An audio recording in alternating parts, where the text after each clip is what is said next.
మీ అందరితో కూడా ప్రార్థన. సరిగ్గా సంవత్సరం నుండి ఇంకొక 20-25 రోజులు కాంగ్రెస్ ప్రభుత్వం వచ్చి గడిచిపోయింది. 100 రోజుల్లో హామీలు అమలు చేస్తాం, 100 రోజుల్లో 6 గ్యారంటీలు అమలు చేస్తాం అని చెప్పి 400 రోజులు 100 రోజులు పోయింది, 400 రోజులకు వచ్చింది. 6 గ్యారంటీలలో అర గ్యారంటీ మాత్రమే అమలైంది. 6 గ్యారంటీల్లో అర గ్యారంటీ మాత్రం అమలైంది. అది ఏది? అది ఒక ఫ్రీ బస్. అది తప్ప ఇంతవరకు ఒక్కటి కూడా సరిగ్గా చేయలేదు. కాకపోతే వాళ్ళ మాటలు, దబాయింపులు, ఊకదప్పుడు ఉపన్యాసాలు ఇవన్నీ చూసి ఇప్పుడే వినోదన చెప్పినట్టు నాకు కూడా వశంగాక రుణమాఫీ మీద అబద్ధాలు చెప్తుంటే మొన్న అసెంబ్లీలో అడిగిన ముఖ్యమంత్రి ఉన్నాడు, ఎట్లుందనే మొత్తం మంత్రులు ఉన్నారు, కాంగ్రెస్ వాళ్ళు అందరూ ఉన్నారు, ఎమ్మెల్యేలు వాళ్ళందరూ కూడా చెప్పండి, మీరు చెప్పిన మాటల్లో వాస్తవం ఉంటే అసెంబ్లీలోనే చెప్తున్నా, మీరు చెప్పిన మాట వాస్తవం అయితే 2 లక్షల రూపాయలు రుణమాఫీ చేసినామని మీరు ఏదైతే చెప్తున్నారో కావాలంటే ఇంటికి ఒక బస్ చేసుకుని అందరం కలిసి పోదాం. ముఖ్యమంత్రి సొంత ఊరు కొండారెడ్డిపల్లికి పోదామా, ముఖ్యమంత్రి నియోజకవర్గం కొడంగల్ పోదామా, లేదా నా నియోజకవర్గం సిరిసిల్ల పోదామా? ఊరు మీ ఇష్టం, ప్లేస్ మీ ఇష్టం, డేట్ మీ ఇష్టం, టైం మీ ఇష్టం. ఒక్క ఊళ్ళోనైనా రైతులు 100% రుణమాఫీ అయిందని చెప్తే నేను రాజీనామా చేస్తూ కాదు, రాజకీయ సన్యాసం ఇస్తాను, అక్కడికి ఇస్తాను. కానీ కాంగ్రెస్ వాళ్ళు పాపం వాళ్ళు బయటనేమో నవ్వుతారు, అసెంబ్లీలో అడిగేవారు నోబడిపోయినట్టే. ఏం చెప్పాలి? అటు ఇటు ఇటు కూడా చూసింది.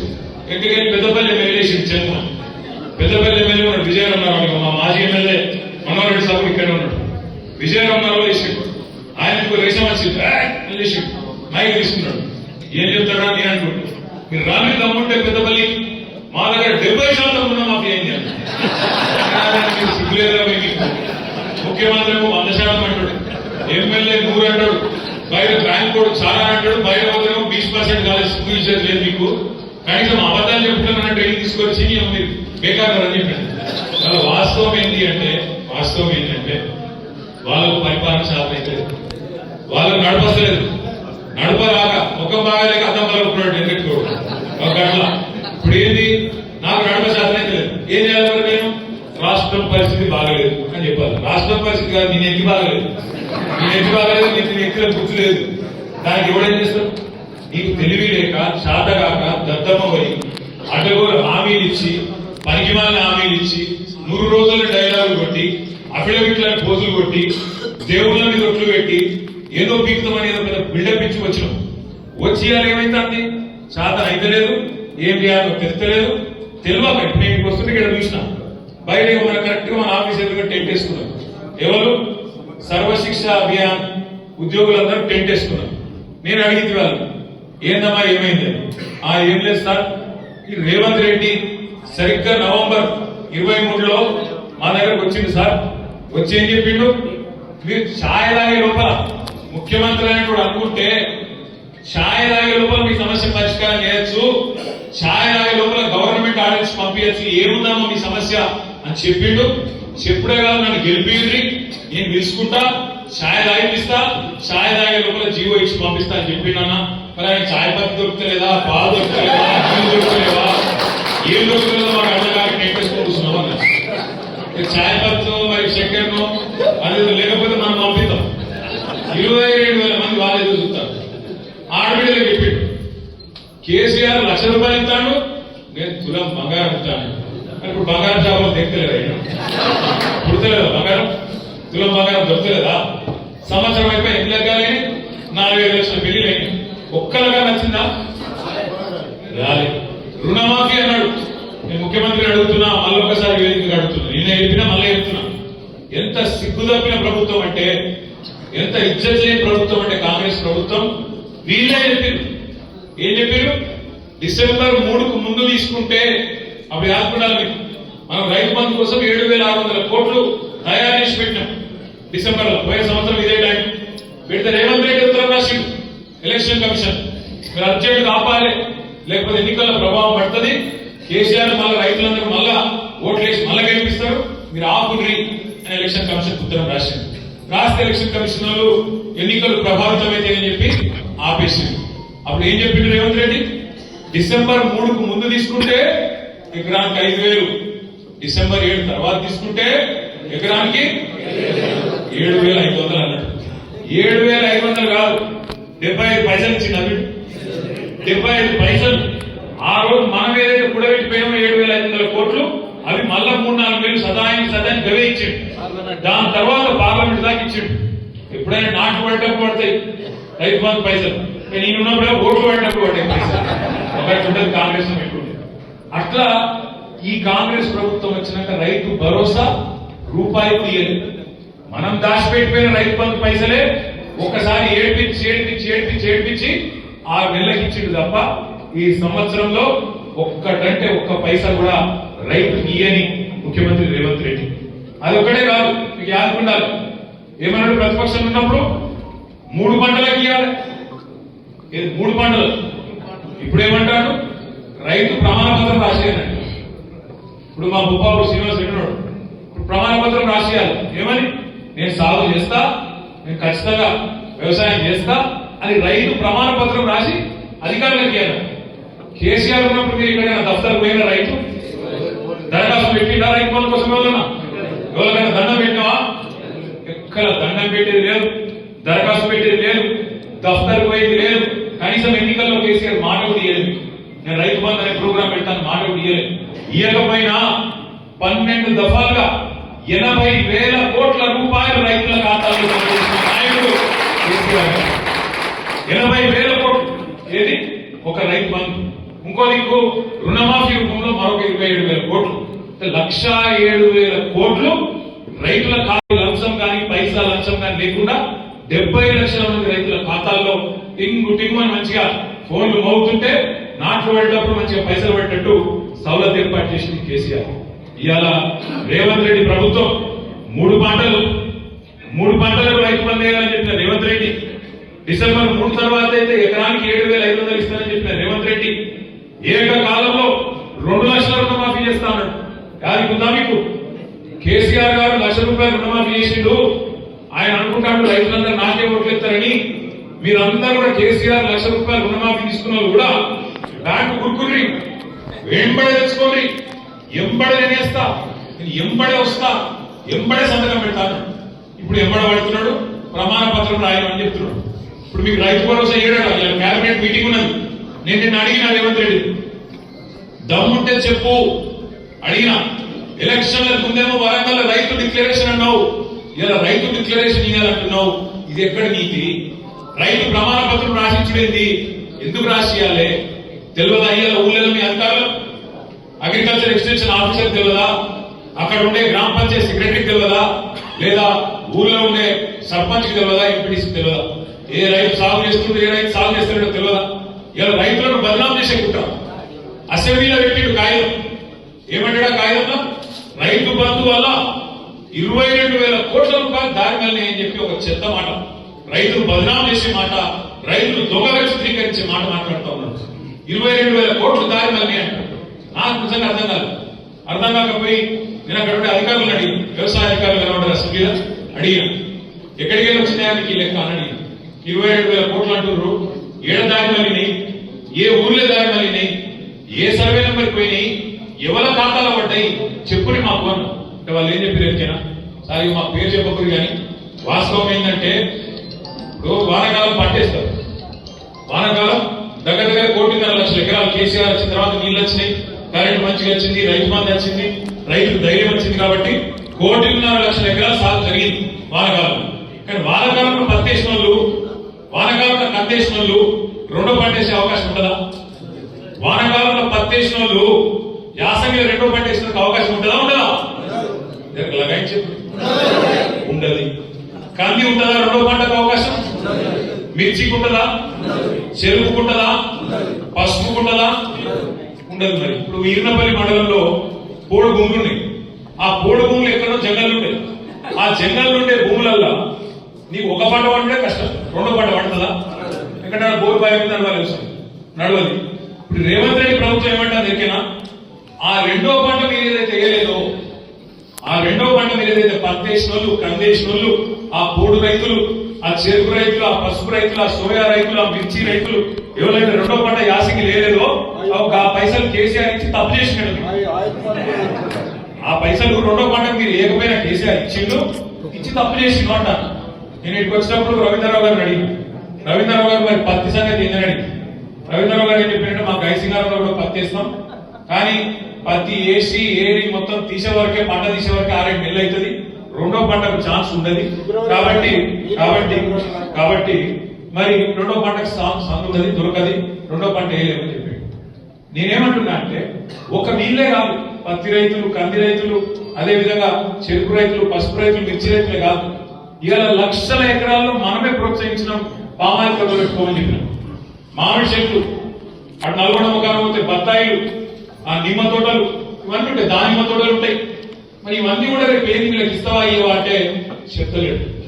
ఉద్యోగస్తులు ఉంటారు, టీచర్లు ఉంటారు, ఊళ్ళలో టీచర్లు ఉంటే వాళ్ళు కష్టపడి నౌకరు సంపాదించుకుంటారు, వాళ్ళ అమ్మ నాయన రైతులు అనుకో. ఇప్పుడు ఏమంటాడు తెలుసా రేవంత్ రెడ్డి, టీచర్ ఉంటే, ప్రభుత్వ ఉద్యోగం ఉంటే ఇప్పుడు 5 మంది కట్టు. ముందెందుకు చెప్పలేదా? ముందెందుకు చెప్పలేదు? ఉద్యోగస్తులకు భూమితో సంబంధం కట్ చేస్తా అన్న మాట ముందెందుకు చెప్పలేదు? ఐటీ కడితే కట్టు, పాన్ కార్డు ఉంటే కట్టు, ఇది ఇన్ని కట్టలు. అందుకే సీఎం అంటే చీఫ్ మినిస్టర్ కాదు, కటింగ్ మాస్టర్. ఎట్లా కట్ చేయాలి? కేసీఆర్ గారి మంచి చూడలేదు. కేసీఆర్ గారు ఏం చేసిండు? రాక దశాబ్దాలు కొట్లాడితే 1000 మంది చచ్చిపోతే మన తెలంగాణ వచ్చింది. మన ప్రభుత్వం పోయినాక ఒక 6-7 నెలల పాటు మాత్రం చూస్తే బాధ అనిపించేది. వచ్చిపోయేటప్పుడల్లా ఎండిపోయినట్టు మళ్ళీ ఎప్పట్లేక ఎండిపోయి మొత్తం మళ్ళీ ఎడలేక వాగు బాగా చెడాలని ఉంటుంది.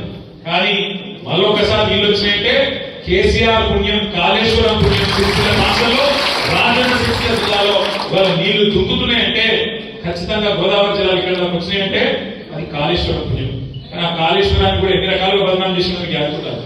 కాళేశ్వరం 1,00,000 కోట్లు కొట్టుకపోయింది, మేడిగడ్డలో పర్రె పడ్డది, పర్రె మేడిగడ్డ బరాజ్ పడ్డది, నీకు పుర్రే పడ్డది, ఇలా పుర్రె చట్టాలు లేవు.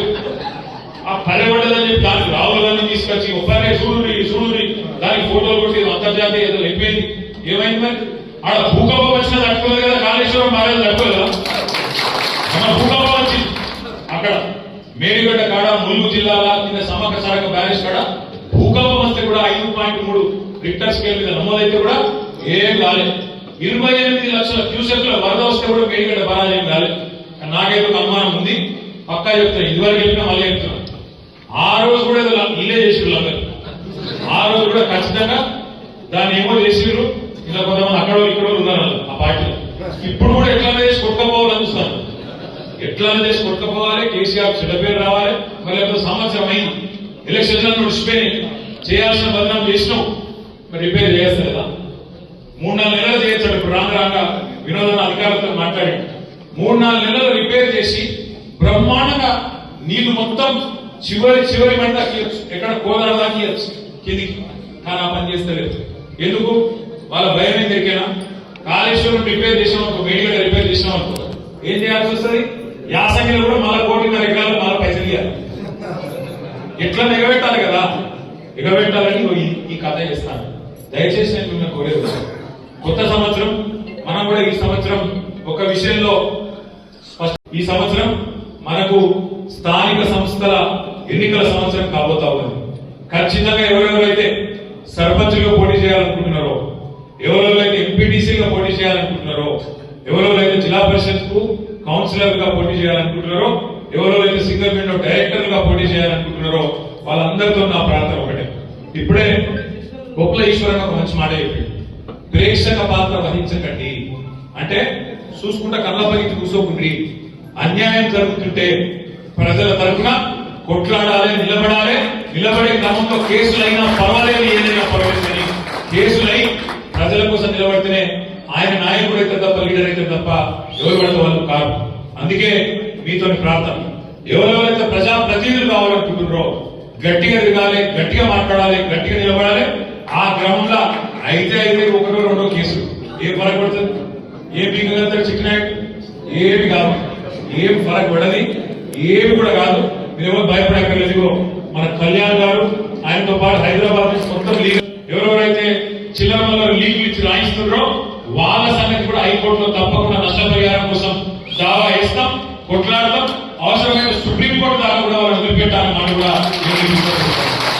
దయచేసి మిమ్మల్ని కోరేది ఒకటే, మనము ఒక సంవత్సరం బ్రహ్మాండం ఎన్నికల్లో ఓడిపోయిన తర్వాత కూడా సంవత్సరం మీరందరూ కష్టపడ్డారు, ప్రతి ఊళ్ళో కష్టపడ్డారు, ప్రతి గల్లీలో కష్టపడ్డారు.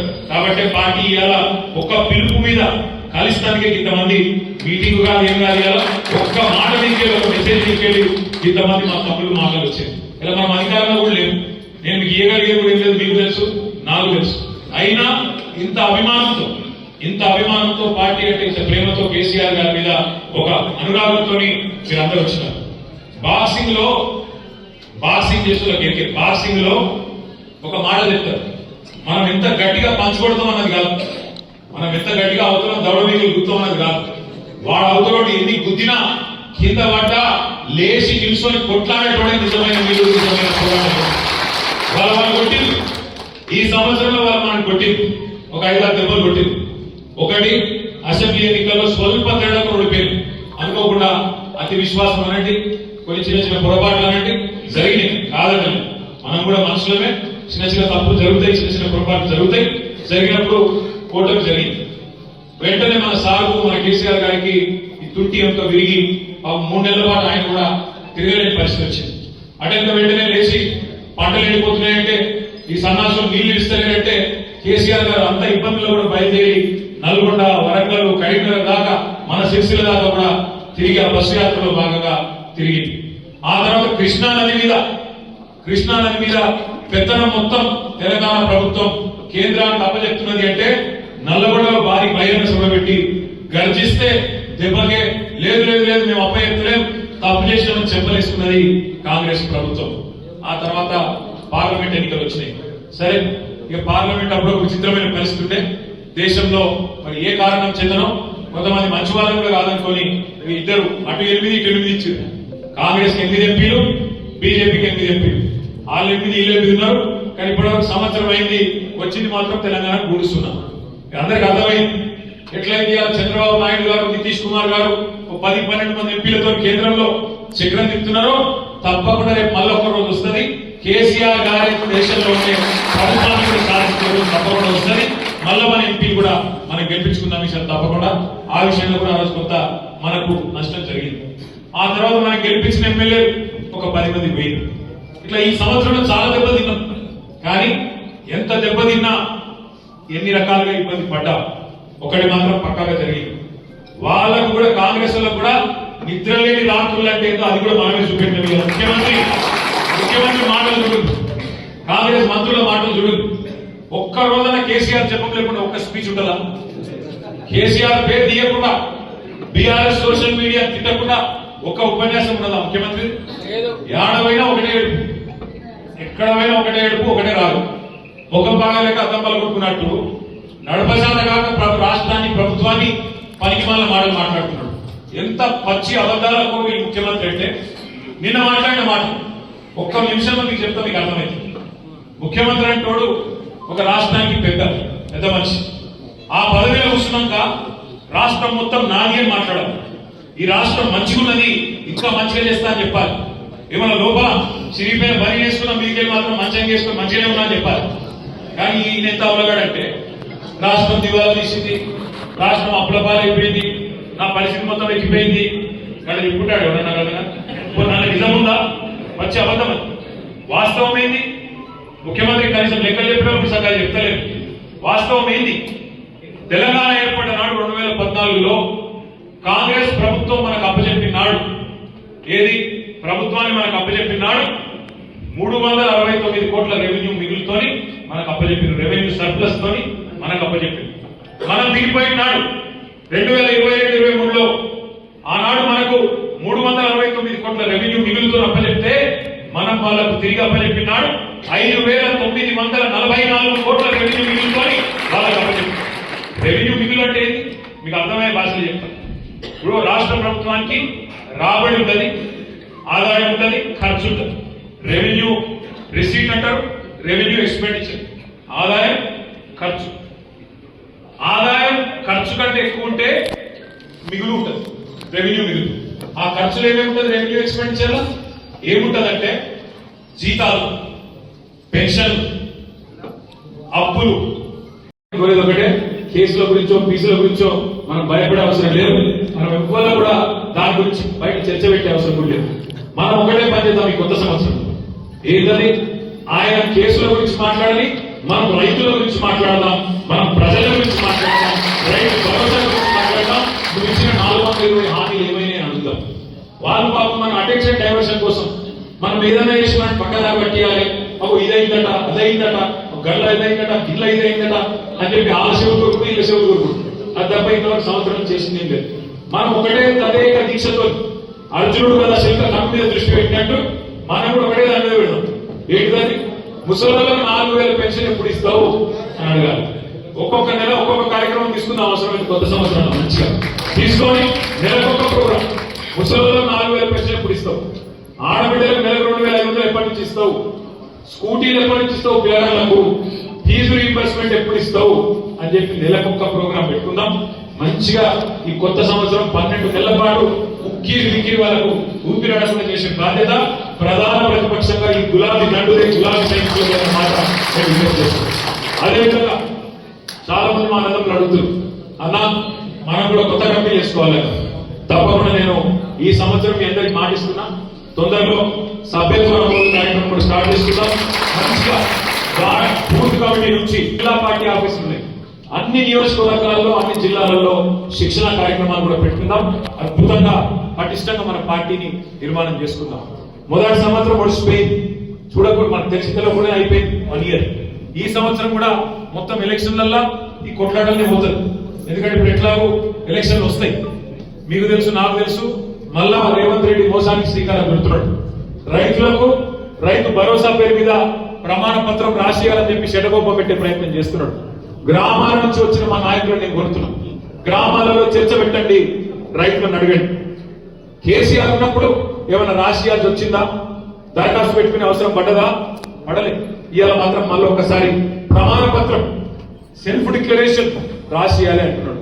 మీకు ఇంకొక మాట యాదకు ఉండాలి, సరిగ్గా సంవత్సరం కిందట 28 డిసెంబర్ నాడు 28 డిసెంబర్ నుంచి జనవరి మొదటి వారం దాకా ప్రజా పాలన పేరు మీద దరఖాస్తులు తీసుకున్నారు. యాదకుందా? మర్చిపోయారు. రేవంత్ రెడ్డి అంటే మర్చిపోయారు, మీరు మర్చిపోయారు. 1,06,00,000 మంది దరఖాస్తులు పెట్టింది. 1,06,00,000 మంది. అందులో ఏమేమి ఉన్నాయో ఎరికైనా దరఖాస్తులలో?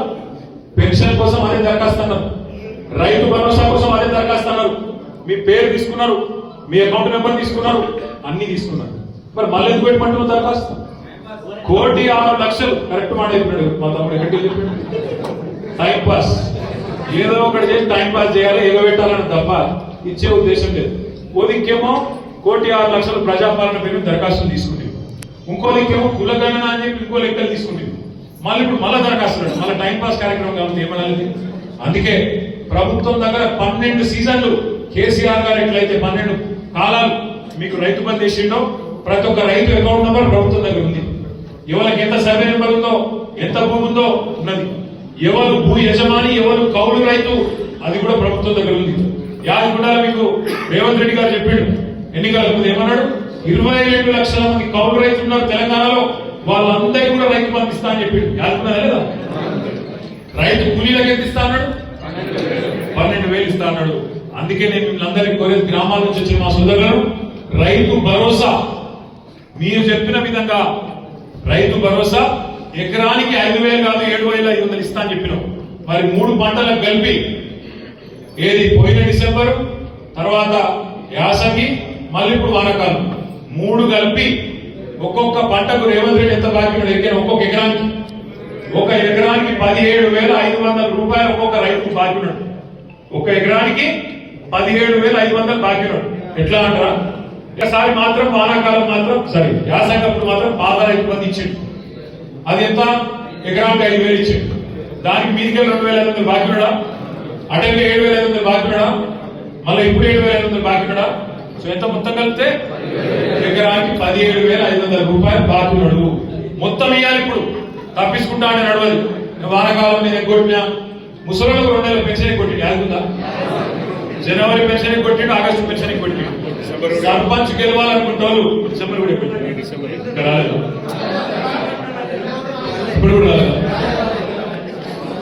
అందుకే అంటున్న సర్పంచ్ ఎంపీటీసీ జెడ్పీటీసీ గెలవాలని షోకున్న వాళ్ళు మీరు ఇంట్లో వాడుకుంటున్నాం, లేకపోతే కేటీఆర్ తిరుగుతాడు, ఆగయ్య తిరుగుతాడు, ఈశ్వరన్న తిరుగుతాడు, వినోద్ కుమార్ తిరుగుతాడు, లక్ష్మణరావు గారు తిరుగుతాడు. ఇది కాదు, మీరు చేయాల్సింది కాలికి బల్బం కట్టుకొని ఇప్పటి నుంచి ఊరు తిరుగుకుంటా రైతుల కాడ పోయి అడుగురి ఎకరానికి నీకు ఎంత బాదుకున్నాడు చెప్పు ఒకసారి మళ్ళా. ఈ మాట చెప్పు, 17,500 రూపాయలు బాదుకున్నాడు. కాంగ్రెస్ వాడు ఇంట్లో ఓటు అడిగేదానికి వస్తే ఎడమకాలు చెప్పు తీసి చేత పట్టుకొని రెడీ ఉంటూ 17,500 పెట్టు ఎకరానికి తర్వాత మాట్లాడని చెప్పి వాళ్ళకి చెప్పాలి. ముసలోళ్ళ దగ్గర కట్టినట్టు ముసలోళ్ళ దగ్గరకు వస్తే ఏం చెప్పాలి? 4,000 పెట్టాలి. మర్చిపోతారే మీరు ఏం చెప్తావు అసలు 12 నెలలు 12 నెలలు అయిందా? 12 నెలలు ఇంటూ 2,000 మధ్యలో 2 నెలలు ఎగ్గొట్టిండా? ఎంత అయింది లెక్క? ఎంత? నేను అంటాడు నాకంటే బీకారు 30,000 బాకీ. ఒక్కొక్క ముసలమ్మకు ఒక్కొక్క ముసలకి ఎంత బాకీ? ముసలు చెప్పి తయారు పెట్టి ఎడమకాలు చెప్పు పట్టుకొని రెడీ కూర్చోవాలా వస్తాడు.